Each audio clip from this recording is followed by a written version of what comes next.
Hi, welcome to Quiet Connection, a podcast dedicated to ending the stigma around postpartum mental health. I'm Chelsea.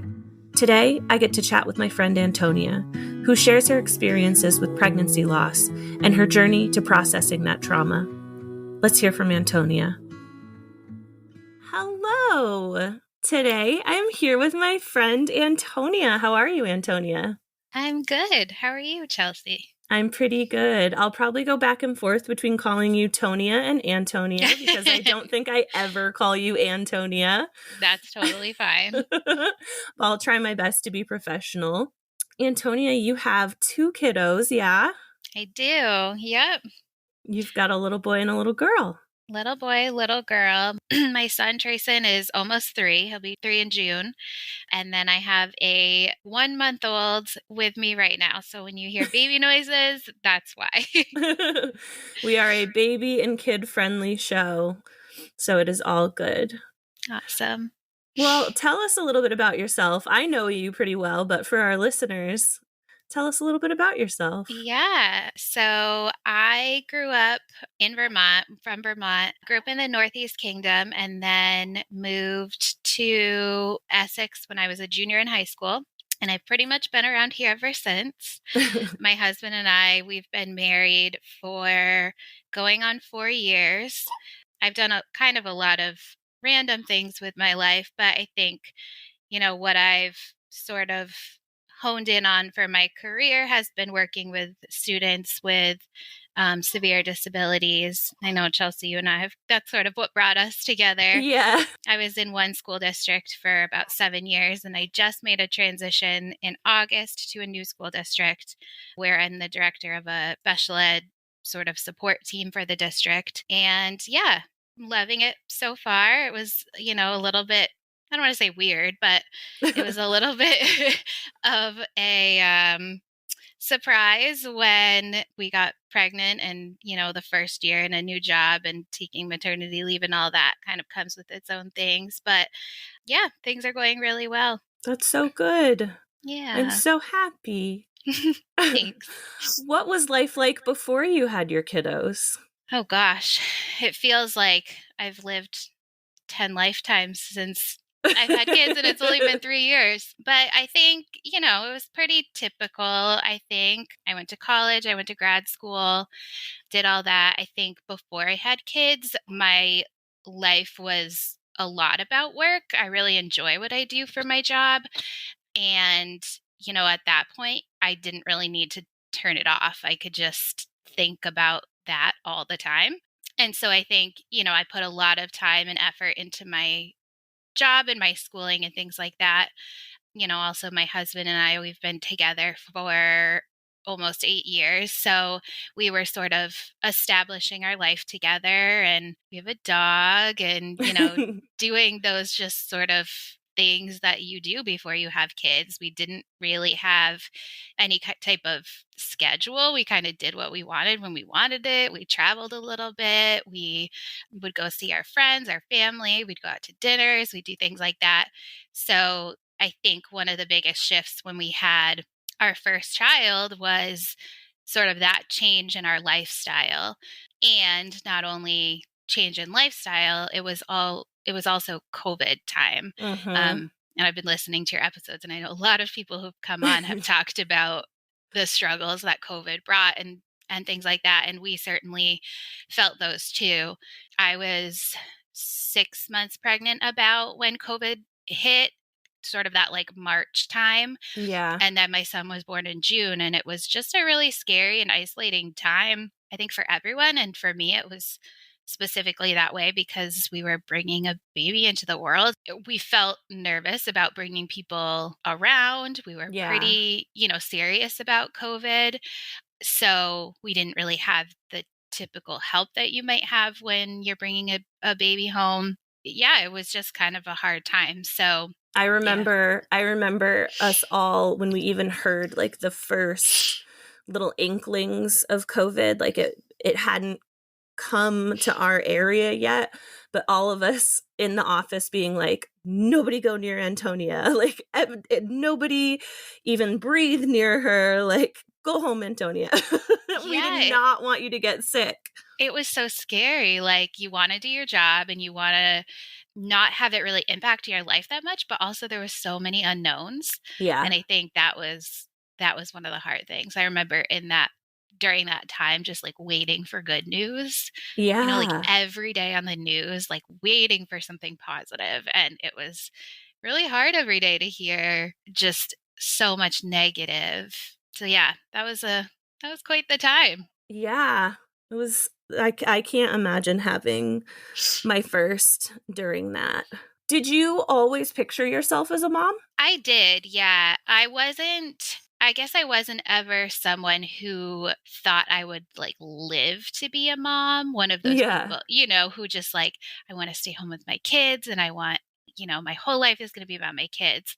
But I did always picture my life with kids. And then I think it was really when I met my husband and I knew, okay, now I can sort of picture our life together. I can picture having kids with this person. And that's sort of when it became for me I was more excited about it. I was ready for it. As soon as we got married, I was like, all right, let's go. I'm ready for kids. I think my husband maybe could have waited a little bit longer, but yeah, that was an exciting thing for me. I feel like in the work that we do, we work with kids a lot, and I was just really excited to sort of start that next step with my husband and start our family.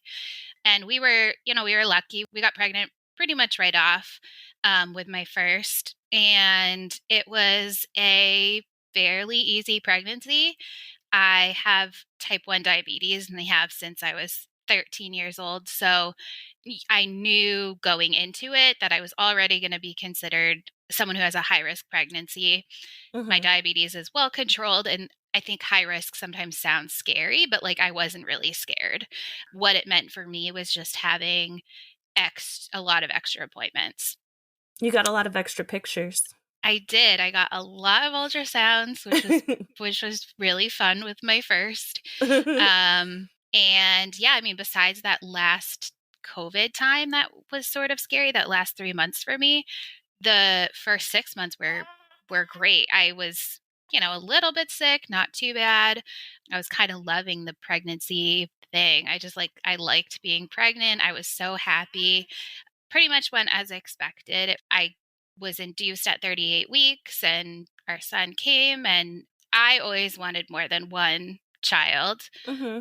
It took a little convincing for my husband, but once we decided we were going to try again, same thing. We got pregnant right off and felt really good about it. I think there's, always the nerves about having another child and what does that mean and how do you make things work with two kids and all of that. But we were really excited. And so with that pregnancy, it was a little over a year after we had our first. Hmm.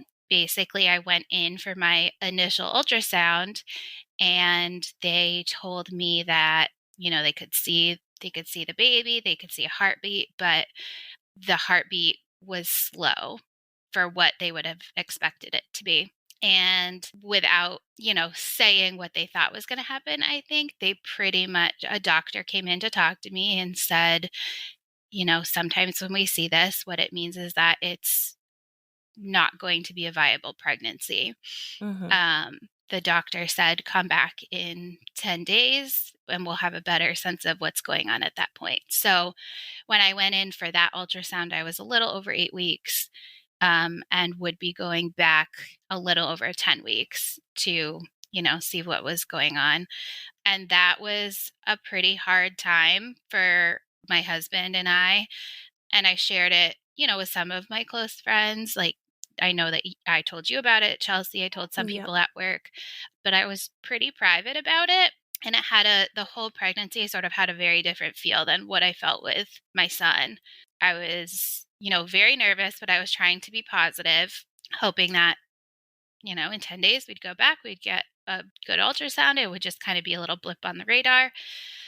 But unfortunately, that's not what happened. And when we did go back for that ultrasound, there was no heartbeat. Mm. So that was incredibly hard at the time. It still is. Yeah. um, my husband was incredibly supportive. My friends were supportive. Our families were very supportive. but it was a really hard thing to go through. And at the time, I felt very isolated because I think I felt like I was the only one that was going through that, even though, at the ultrasound, when the doctor came in to talk to me afterwards about what my options were, he said, "I'm not trying to minimize this at all.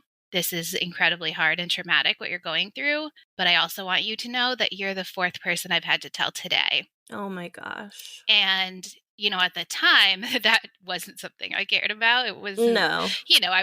my brain was elsewhere. But I think looking back on it, it's like so many people go through that.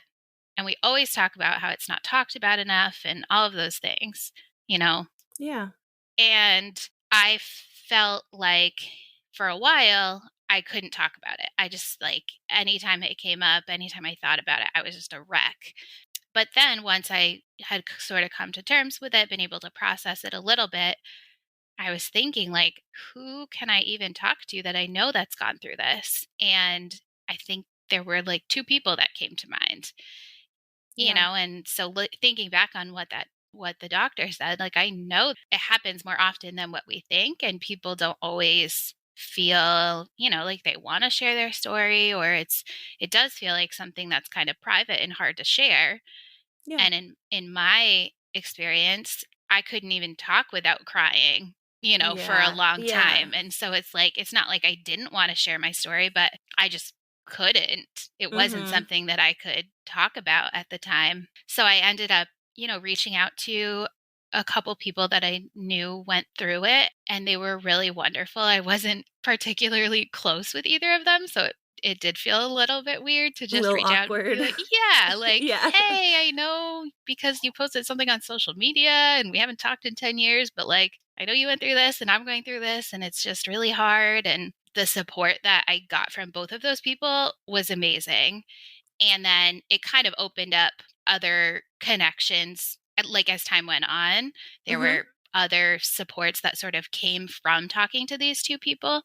So I'm incredibly happy that I did that, even though it felt uncomfortable at the time, because by doing that, I felt like I got more supports, things that I otherwise wouldn't have had. Right, you wouldn't have known about. Right. Yeah. Were there any sort of, like, support groups or, like, therapists or, like, things like that that you utilized during that time? So, sort of both of those things. There were support groups like on social media and things like that. I joined, but I wasn't, an active participant really. It was sort of Yeah. more just being there. I did, look at a couple on Instagram that I had to just not, I couldn't Yeah. follow those pages because it was just too much. But I felt really supported by people. And then I felt, it was nice to be part of those online groups that you could sort of read stories and things like that. But like I said, I wasn't an active participant in those. I did get to a point where I was like, I think that therapy would be really beneficial for me. I had a very hard time finding a therapist. Yeah, that's not surprising to hear. Yeah. And I was trying to do it all on my own. I went through our work program that they had set up and Mhm. kind of gave them parameters and what was going on for me. And when they ran the search for therapists, one therapist came up. Mm. So I moved forward with her and did a few sessions with her. And it's not like I didn't feel like it was helpful, but I just think that the connection wasn't there for us. Right. And I have a lot of friends who are in therapy and have therapists, and everybody sort of told me like it sometimes takes a couple tries before you find a therapist who you really connect with. So I stopped doing therapy with that person. I went to a regular appointment with my primary care physician, and she could tell I was not doing well and helped me using their social worker through their practice, helped me find another therapist who I've been seeing since then. Things have been, I wouldn't say everything's been really great, but it has been such an amazing support for me. And I feel like one of the biggest reasons why I was able to process everything that happened, kind of understand myself a little bit more, deal with some of the anxieties that came from that, but also anxieties I didn't even really know that I had. Mm. Yeah, I just can't say enough good things about therapy for me. Yeah, so that therapist worked through that loss with me and then was helping me to move forward with considering getting pregnant again. I knew from what doctors had said and what my friends had said that most people, when they experience a pregnancy loss, it's usually just one, and typically they're pregnant with a healthy pregnancy within the next year. So I kind of had that in my head Mm-hmm. about like, okay, well, like I've had my one loss, now that's over. And the next time we try, it'll be fine. But unfortunately, it didn't happen that way. And we ended up losing 2 more pregnancies Oh my gosh. pretty quickly. So our first miscarriage happened in November, and then we tried again in January. And so it was sort of the end of January, beginning of February that we had our next loss. And then about 2 months later, we had our third. Wow. And it was incredibly traumatic. Yeah, I cannot imagine. It was really hard. And it's something I wanted so badly.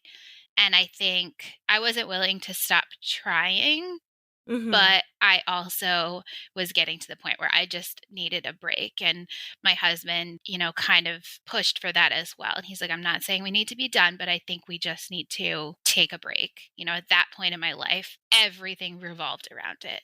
I just kept Yeah. thinking, like, oh, if I get pregnant, then everything will be better. And I think, at that time that seemed right to me. And now looking back on it, I think that really taking the break and taking more time in therapy and all of that was really beneficial and needed. Yeah, giving So, yourself that space to process. yeah, and giving my body time to heal. That's a lot to put your body through. And for us, it was a short period of time. So, Yeah. but I just kept holding on to this thing like, okay, I've had one miscarriage, so that's out of the way. Now my next one will be good. And then I was like, okay, well, I've had two, so now this third one, it'll be it. And then, the third one came and then I was like, oh my goodness, is there something wrong with me? What is going on that this is happening for us? And I did go, I got an ultrasound done, I got blood work done to try to rule out anything Mm-hmm. that was causing it. And all the results came back saying, there's no reason why this Mm. is happening. It's just unlucky, I Yeah, I guess. was gonna, and that must make it that much more hard to sort of accept when there's not a reason for it. Yeah, exactly. I mean, I was getting that ultrasound done, and in my head, I was like, I really hope they don't find anything. But then I was like, man, I kind of hope they find something because it's just having, yeah, a reason or something to be able to fix or Exactly. yeah, that's exactly how my brain was working at that point. After we got that news that everything, was as it should be, we took our break and, waited probably 4 months, 5 months. My husband and I, before we started trying to get pregnant again, we kind of had a conversation like, we'll try one more time. And, 4 miscarriages is a lot to go through. And Yeah. 3 felt like a lot to go through too, but I think I wasn't willing to give up on like what I pictured my life to be like, Mm-hmm. you know, Yeah. and that real desire for another baby. But we did say, okay, we'll try it one more time. And if that doesn't work, then we're going to be done. And there was some relief in that for me, I think, making the decision to say like, okay, one more shot. If it doesn't work out, it wasn't meant to work out. And Mm-hmm. we have this amazing son who we love so much and we're so blessed to have. And it won't take away, we'll still be sad, but it'll be okay. So yeah, we kind of the same thing. We got pregnant again pretty right off. And I was incredibly anxious the entire time. I can only imagine. I continued therapy and like I said, I mean, my therapist was just such an amazing support to really help me get through that. As soon as I got pregnant, I connected with my primary care physician who had kind of been recommending some anxiety medication. I did start that once I got pregnant, knowing that it was going to be difficult Yeah. to manage. I naively thought if I got to 12 weeks, then I would not have anxiety anymore. I can tell you that's not what happened.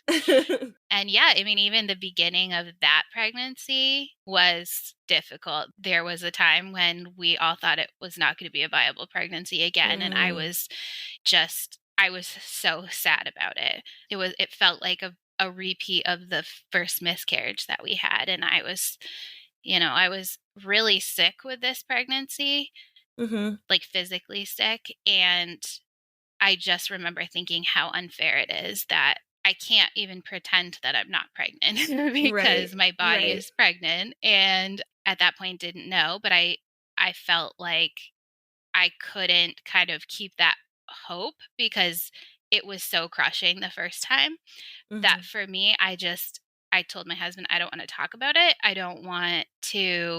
I am just going to go through my life. And for these next 10 days before we go back for our next ultrasound, I am going to try my best to pretend I'm not pregnant. Mm. It was almost like I was like numb Oh my to gosh. it. Yeah. Like not letting yourself feel it so that you hopefully like weren't as crushed if things didn't go the Yeah. way that you hoped. Yeah, exactly. And I would talk to people who were so well intentioned, but they would be like, it doesn't mean that it's not going to work. Don't lose hope. And I was like, I don't want to hope right now. Like Yeah. I just, not that I didn't want to be positive, but I just wanted to not think about it. Mm-hmm. I felt like I already knew it was going to happen, and I was just waiting 10 days for them to tell me that it wasn't going to work out again. Somehow, I don't know how, everything worked out. We went back for our next ultrasound, and she had a healthy heartbeat. She was, kind of size they would expect her to be for that gestational age.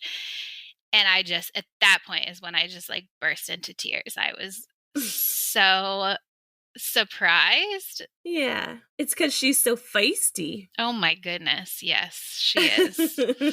She's like, don't count me out. No, she is. Yes, she was amazing. So, yeah, that was sort of our first thing this pregnancy that was a little bit scary and then worked out okay. Mm-hmm. So like I said before, I have type 1 diabetes, and something that can often go along with that in pregnancy is preeclampsia. They warned me about that a lot during my first pregnancy with my son, and it never happened. So I kind of just assumed it wouldn't happen this time. But after, let's see, I was like 33 weeks, just over 33 weeks, I went It in. was right after your baby shower. Yeah, Yeah. it was like 3 days after my baby shower, I think. Yeah. So I went for just a typical appointment at the hospital and ended up not passing the biophysical profile, which is just kind of some checks on your baby. They have to do certain things, or they have to see certain things, and she didn't show them. So they sent me up to labor and delivery, and I ended up being diagnosed with preeclampsia and being Mm. admitted to the hospital and being told that I wasn't going to be able to leave until she came, Mm. And which did they give you any sort of an idea of when that would be? not really. I didn't know a lot about preeclampsia. I still Mm. don't feel like I know a lot about preeclampsia. So it's fairly common, Mm-hmm. or it's not uncommon, but I guess there can be different sort of like severities of Mm-hmm. preeclampsia, and a lot of it depends on how quickly it's progressing. So when I was admitted to the hospital, they did my blood work, and all of my organ functioning was still good. Like the preeclampsia, even though the test said, yep, you have it wasn't progressing that quickly, or at least it wasn't at that point. Mm-hmm. They prepared me to deliver at 34 weeks. They said this is something that could happen. And then they also said, it's possible that you make it to 37 weeks. We won't have you go past 37 weeks, but if things are okay and your body's doing well and you're not sick and it's not impacting the baby, then potentially you could get to 37 weeks.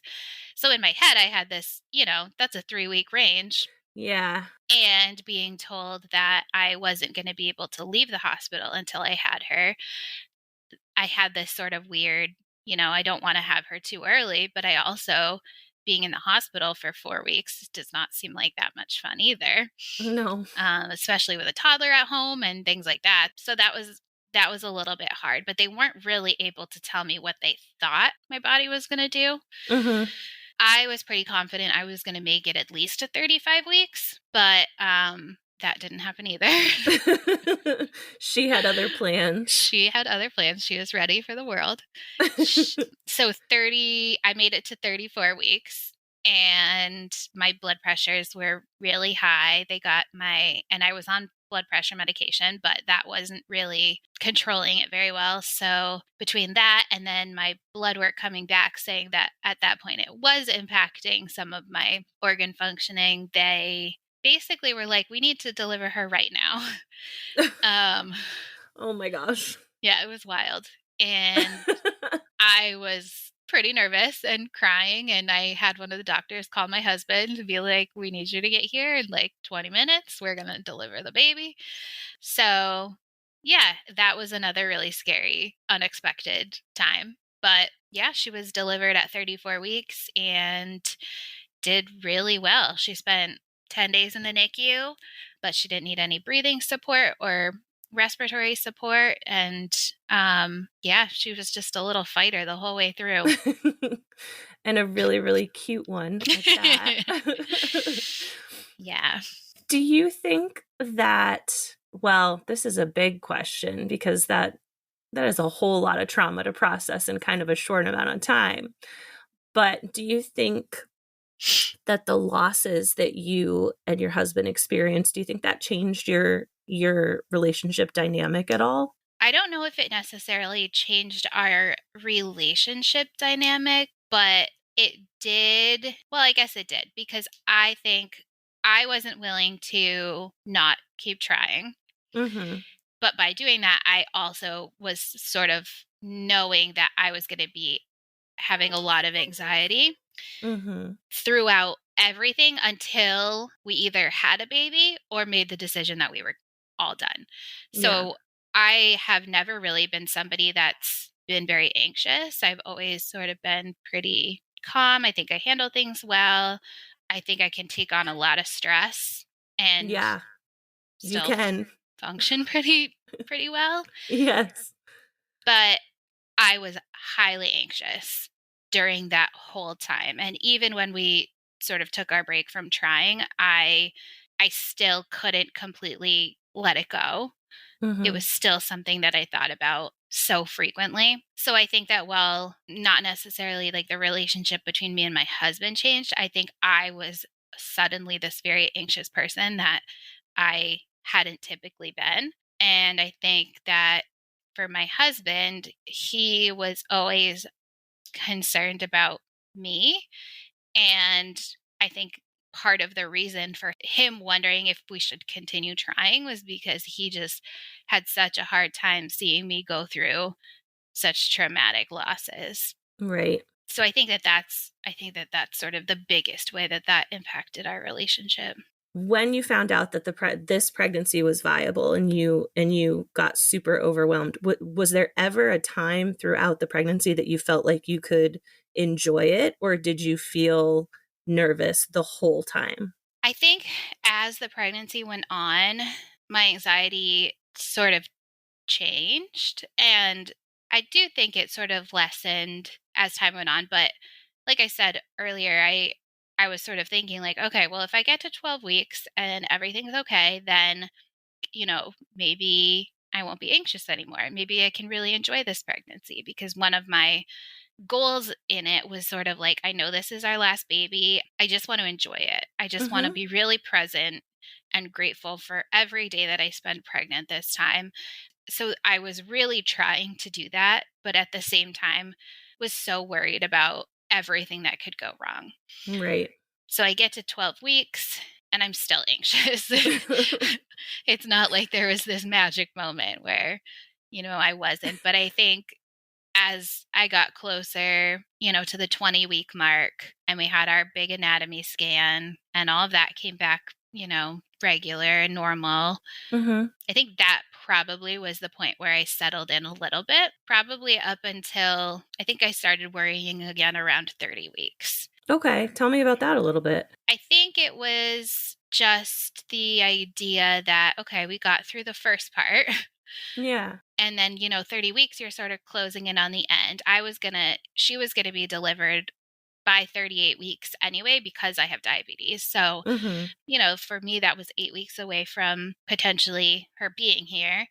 And it's just kind of when the other worries started to set in, like, having diabetes, I'm at higher risk for having a stillborn baby. Mm. And I know a woman who lost her baby at 37 weeks. And just Mm. all of these things that, now aren't necessarily related to the beginning part of a pregnancy anxiety. It's like, okay, now it's the end of the pregnancy anxiety. It's a whole new world of Yeah. things to worry about. Yep. So, that started at 30 weeks or around 30 weeks. And then, 3 weeks later, I was in the hospital. So, Yeah, with a whole new list of things to worry about. yeah. I'm just so thankful that everything turned out the way that it did. It all Yeah. seemed to, I know for you, you were telling me that it sort of felt like it took ages and ages and like you were just in this limbo for a while. Yeah. She's like, here I am. I know. We're talking about you. But I know for me and a couple of your other friends, it felt so fast. It felt like everything sort of turned on its head really quickly. And I will never forget the moment. We have a group chat thread that we all sort of participate in. And one of us made a new one and was like, has anybody heard from Antonia today? And I was like, no. And I have texted her and I'm a little nervous. And so we were all like using that alternative thread, like, oh my God.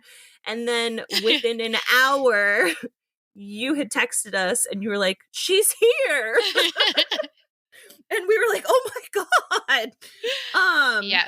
So I cannot imagine what that felt like for you, having to sort of be like, am I going to go home? Am I not going to go home? Am I going to deliver this week? Am I going to make it to 37 weeks?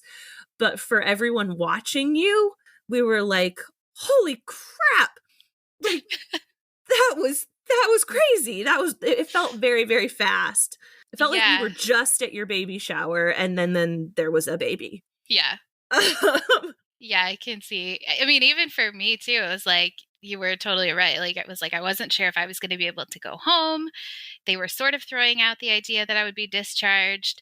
And then it sounded like maybe I wasn't going to be discharged. And then it kind of came up again. And then all of a sudden it was like, all right, now we're going to deliver this baby right now. So yeah, it was a little bit like whiplash. Like I wasn't really sure.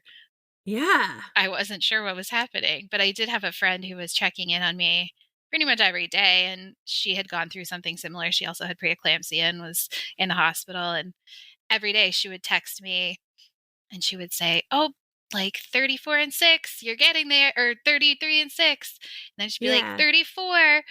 And then she texted me 34 and 1. And I was like, well, well, not so much. I didn't quite make it to that. Yeah. So I think I can see that for other people. It's probably like, wait, what? Yeah. Do you feel like now that she's here, some of your anxieties have subsided, or are you finding new things to kind of stress about? No, I think that for the most part, my anxiety was tied to the pregnancy. Mm-hmm. And then, even after, I mean, it was scary. It was like an emergency C-section and all of that. And I was very surprised and scared and all of those things when that was happening. But then we were in the hospital and I felt like, okay, if there were anything that was going to happen, we're in the best place we can be Right. for that. Yeah. So I think, not that there's zero anxieties, but so much of it for me was really tied up in the pregnancy.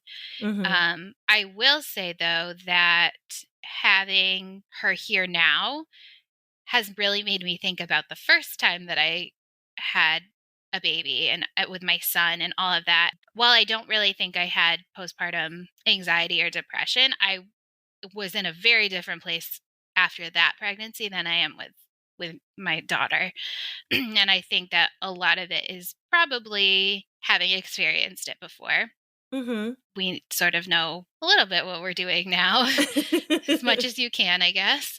So I think some of it is that. I think also some of it is just I am a lot more relaxed this time around than I was with my son. I mean, we were anxious about everything with my son, and I don't think I necessarily would have considered it anxiety at the time, but now looking back at it, I'm like, whoa, yep, that was there was a lot happening. And of course we were anxious. You know, it was our first baby and COVID and all of these things in life that were really anxiety provoking. Yeah. But I guess when I was in it, I didn't see it as much as now experiencing this with my daughter and looking back and being like, wow, that was intense. Yeah. So I'm really glad that you feel like you're able to settle with her and kind of you've developed a good routine. How is your son adjusting to being a brother? He's doing a really good job so far. Yeah. Yeah, I mean, I think our daughter has sort of eased us in a little bit since she was so early. She still sleeps quite a bit. Mhm. But yeah, my son was so excited when we brought her home. I was really nervous about him when I spent all that time in the hospital. And, you know, I mean, we have a really close relationship, and there was no preparing him for the fact that I was going to be gone for a while Right. because none of us knew. So I was pretty worried about him for that. And he just did such a great job. You know, kids are so much more resilient than we think. Yeah, they Um, are. I had my husband and I had a harder time than my son did, you know? Yeah, he has just been really sweet with her, and I think he's excited for her to get a little bit bigger so they can play dinosaurs together and things like that. Yes. But he's always asking about her, and he's always coming over to give her kisses and introducing her to everybody. So it's been one of my favorite parts so far, just seeing the way that he loves her and interacts with her. It makes it feel like he's just so grown up and he's not even 3 yet, you know? He's so big though. I know. It's crazy. I just It saw him the other day and it's crazy how big he is. I know, especially when I spend all my time with a 6-pound little baby, and I I see can't. him Oh, and he's she's like, 6 pounds now. She's getting I think bigger. so. I'm hoping. I Yeah. Yeah, I think she is. Oh We're gonna my go with that. goodness. We're gonna Yeah. manifest it. We will manifest 6 pounds. It's crazy to me. She's so teeny, teeny, tiny. And my baby, who is also a lot older than her, but Mhm. is so massive that, like, when I hold your daughter, it's I could do this all day. Like, Yeah. I don't need a pillow. I don't need anything. Like, I could do this all day. Yeah, I totally know what you mean. So when you think back to when you were going through the trauma of your losses and then getting pregnant again, can you think of a resource or something that you sort of wish you may have had during that time? That's a good question. I honestly feel like I was pretty well supported through that. I know, you know, just from listening to your other episodes of this podcast, I know that that's not always true for everybody, but I think my primary care physician was really incredible. That's Um, so great. yeah, I think she knew right away that I was not doing well. And I think that she really was kind of the catalyst for a lot of the support that came after, including, you know, she helped match me up with my therapist and she got me started on anxiety medication.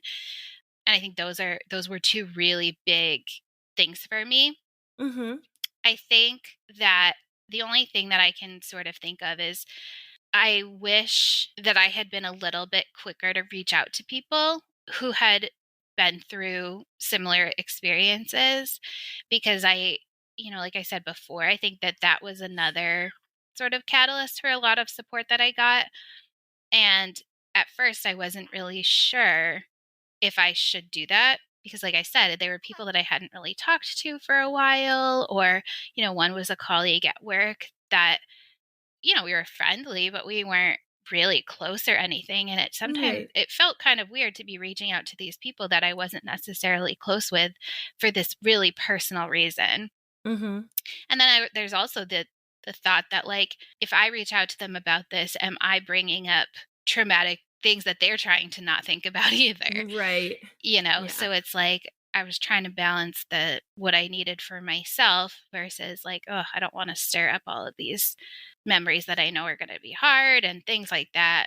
So I do feel like I was pretty well supported through it, but in the moment, I guess I wished that there was more of a platform for people to feel comfortable talking about what had gone on with them. Because, like I said, now there's so many women and families that I've connected with that have gone through something similar. But at the time, when I'm racking my brain to, like, okay, who has gone through this and who do I feel comfortable reaching out to, there really weren't many people. Right. And But this do you feel differently now about talking about it? I feel now that I've had more than a year of therapy, like pretty targeted therapy around this, and have been able to process it and really dig deep about some of the beliefs that I held about myself. I think I'm able to talk about it in a way that I don't think I ever would have been if I hadn't processed it in that way, Mm-hmm. with a therapist that I feel really connected to and safe with. Sort of a goal of mine when I started therapy was to be able to talk about my experience with other people, and was one of the reasons why I felt like I should share my story on your podcast, because I just, I think that people say all the time how hard it is to talk about miscarriages. And, the statistic now is 1 in 4 women will experience a miscarriage. And that is an insane number to me. Yeah. But I can't think of, 25% of the women in my life and be like, oh, I know all of these people who have miscarried. And I know that it's absolutely a personal choice whether or not and how you share your story. I just wanted to make sure that people knew, I was so grateful for those 2 women that I reached out to who were so supportive. Like, I would absolutely be willing to talk to anybody, whether we're close or not, who is going through that, because I know what it felt like to feel really alone and isolated and like you're the only one going through it, when in reality, that's certainly not the case. Mm-hmm. And I don't want anybody to feel the way that I did. And I think a lot of women have, if they, if they didn't have to. I always wanted to be sort of a resource, but I just had such a hard time communicating that and like knowing how to get it out there. Yeah. So yeah, I do think I'm now much more able to talk about it and not feel as emotional and triggered. Right. Well, and I feel so grateful that you chose to share your story here. And I know that you are a pretty private person. So I'm just grateful, and it's really nice to hear you say that like you want to be that resource for other people. I think you're absolutely right. It is so much more common than people talk about. Yeah. I actually just spoke with another mom who went through multiple losses. I wanted to make sure that I communicated to her, and I'll communicate to you the same thing. Like, I can't relate to that. And it makes me so sad, especially when it's someone that you care about, because you want so badly to be there for that person, but I don't think that you can because you don't understand it. And I don't understand it. So hearing it from you and hearing it from women like you really helps to give me that perspective. And I think you'll be helping each other kind of process the trauma of that. So I'm really grateful and thankful that you chose to share your story. Thank you. Yeah, it feels good to me too. It feels like I've, for the benefit of other people who are going through this, certainly that, but also sort of for myself to be like, okay, I'm in a place where I can share it, and that's exciting. Yeah. Because there were times I couldn't even think about it or talk about it. It feels like I've done some growing in the last, year and a half or so. Yeah, it's a milestone. It's a big milestone. Is there a message or something that you heard that helps you get through, or like a mantra or something that you would say to someone in your position to help them through that traumatic period? Oh, I've thought about that a lot, actually. I think for me, people were so well intentioned, but because of the space that I was in, I had a really hard time, listening to people say, "Oh yeah, I know somebody who's had three losses and now they have another baby," or I know that people really were trying to help. Mm-hmm. I think that for me, it was causing me even more anxiety to think about the way that other people's lives had worked out after going through multiple losses, Mm-hmm. because I think then I was trying to put myself in a frame of mind where I was like, okay, this is going to work out, when the reality of it is it could work out and it could not work out. And so I think the message that I would have for people in a situation like mine is less about kind of your mindset and like being positive or anything like that, but more just around making sure that you do the things that you feel like are helpful for you at that moment, Mm-hmm. if that makes sense. For me, I think therapy was, I keep saying it, but it was just so helpful. I think listening to the people that were close to me, my husband and my doctor and people like that, kind of voice that they're worried about me.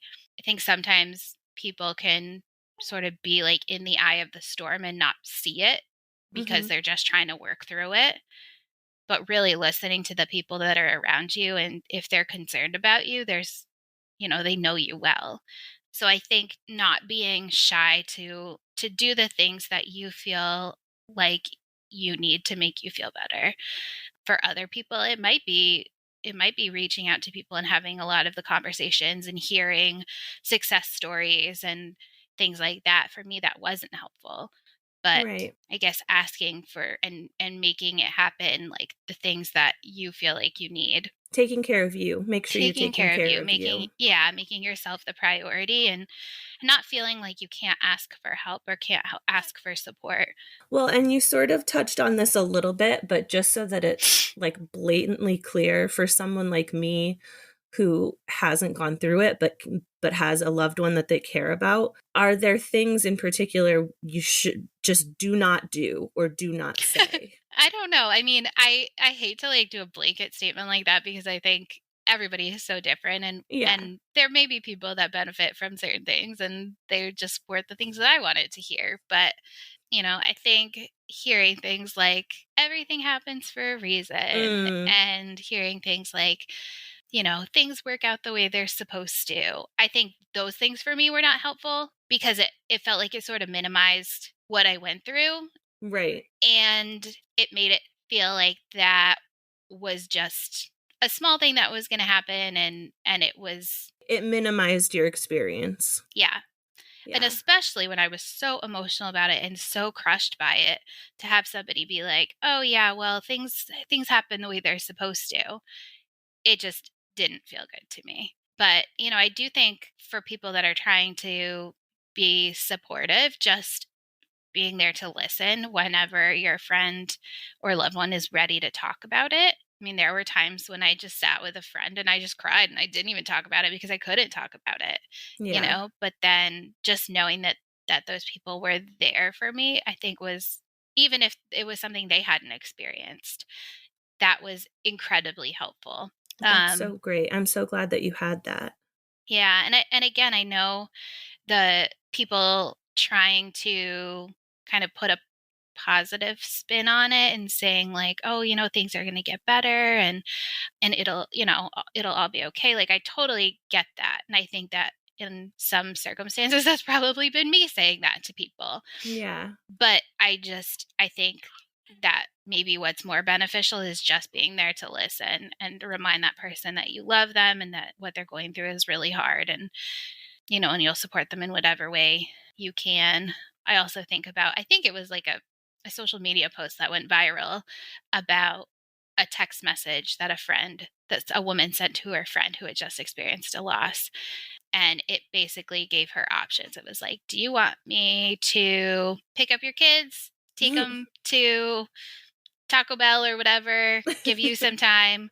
Or do you want me to get your groceries? Or, you know, like all of these things that were different ways of showing that person that you cared. So I think for some people that might be helpful too, just trying to take away the other things in life that are stressful so that they can just for a minute think about this big thing that they just went through. Yeah, that's good. That's really good information. And I really like that idea. It's almost like a multiple choice of Yeah, like, how can I exactly. help you? Yes. How can I help you? So along those same lines, thinking about things that were difficult when I was going through my losses was really seeing other people, you know, their pregnancy announcements on social media, or even just, you know, their pregnant bodies in at work, or, you know, anywhere really. Yeah. Um, and I just felt so sort of bad about myself because it was some of these people I really loved. And like you were one of those people, Chelsea. Yeah. And I am so, you know, I was so happy for people. And at the same time, I was so crushed for myself. Hmm. And it felt like for me to deal with what I was going through, I had to sort of censor what I was seeing and what I was interacting with, especially online. I wanted to be really genuinely happy for people. And in the moment, it was really hard for me to not feel happy for people. Yeah. And I think that that's so valid. And I think like a lot of my questions around this topic with like what to say and what not to say, I mean, I genuinely want people to know, people who haven't experienced it, but even for like myself, it was hard for me to know what to do or what to say because I was pregnant during that time. Yeah. Um, so like caring about you so much, but not wanting to make it worse. You know what I mean? So like, so it's one thing to have a friend who is not pregnant and maybe not even ever going to be pregnant or wants to be pregnant and but wants to be there for you. And then like a whole other thing when you're having to experience seeing your friends and family around you going through pregnancies and you're experiencing losses. Like I cannot imagine. And I'm glad that you were supported in the way that you were. And I'm glad that you have come to a place now where like you feel like you can share and you've got your beautiful little girl but Yeah. it does not diminish at all what you went through by any means. Yeah. And I think that's part of what's still a little bit hard for me. You know, we were really lucky and we did end up with our daughter, but there was a chance that that didn't happen. Mhm. And so, you know, I think either way, I was going to have to get to a point where I could be happy for people who are pregnant, even if it didn't work out for me, you Mhm. know? And I think that's still it, not articulating this well, but Well, but I'm almost going to pause you too because you didn't have to be happy for people and you didn't have to feel those things, like you were grieving. And yeah, you're still, you can still grieve. yeah, So I mean it speaks to where you're at in your life, that you want to be happy for these people and that you're starting to like be able to see that. But it's 100% valid for you to still have that grief and experience yeah. those things. Yeah, and I think, you know, it's not an either or. Like I understand that like your pregnancy didn't make mine not work out. You know Yeah, what I mean? yeah. But I think it's you're grieving obviously the loss of, you know, your baby, but also sort of the loss of what you've pictured your life to be. You get to Right. the point where you're thinking about, you know, like when you're 10, 12 weeks pregnant, like you've had a lot of time to think about and be excited about what is coming, or at Mhm. least, you know, I did. So it was sort of like the physical loss. And then it was also this loss of what you perceived your life was going to be like, Right. or pictured your life to be like. And I think that that for me was one of almost bigger. It was like I'd already let myself think about it. And so it's not that I guess I wasn't happy for people. It was just I was maybe jealous that other people were living that life that I just so badly wanted, or experiencing this thing that I so badly wanted. And there's no rhyme or reason to why it happens Yeah. to a certain person and it doesn't happen to another person. And you, I don't want anyone to go through it. I think, I mean, it's just horrible. So it's not like I didn't get comfort in I mean, I did get comfort in talking to other people. I wish that there hadn't been other people that had gone through it as well, you know? Yeah. Yeah. You don't wish it on anyone, but you were glad that you found solidarity in others. Yeah. Yeah. That's a great way to say it. Well, again, I just want to thank you for coming on here and sharing your story. I feel so honored, and I also feel honored to have you as such a good friend. So this was a really great recording experience for me. And I know that your story is going to impact somebody, probably a lot of somebody's. And I'm also very, very happy that you have your little family and everybody's healthy. And yeah, so just thank you. Thank you, Chelsea. Made it easier to talk about when it's somebody that you're friends with and close with. You know, I don't know if I would have been able to do this with somebody that I didn't have a relationship with. So thank you. Well, I'm glad that I could help facilitate that. Thank you again to Antonia for her bravery in sharing her story. If you want to follow along with us on Quiet Connection, you can find us on Facebook, Instagram, and TikTok at Quiet Connection or at Quiet Connection Podcast. You can find us on all your major podcast platforms like Spotify, iHeartRadio, Google Podcasts, Amazon, iTunes, and more. Join us next time where another story is told and you realize you are not alone. I see you.